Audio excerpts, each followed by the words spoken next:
Google. Google Map. Anong Google? Toothpaste.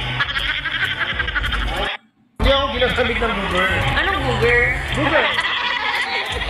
Google Map. Anong Google?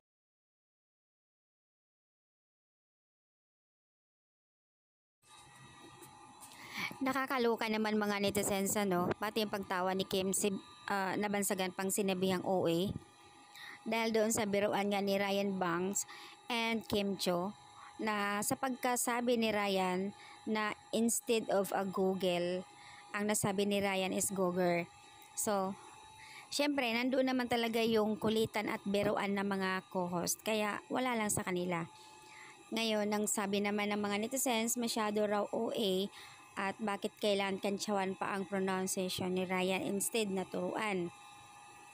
Ay nako, mga bashers talaga ni Kim oh. Nagiging funny nga yung reaction ni Kim kasi nga sobrang yung paano tumawa si Kim na talagang nakakadala. Lahat ng mga comment naman dito puro natatawa sa tawa ni Kim eh.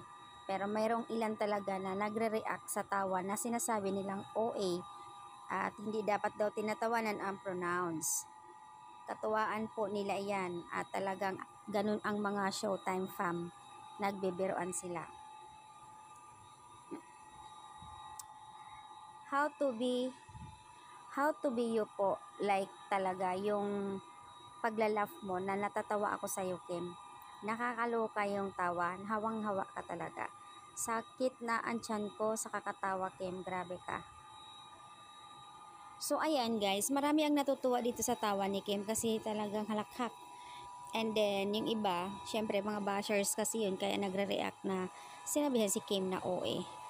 Mga bitter talaga, grabe.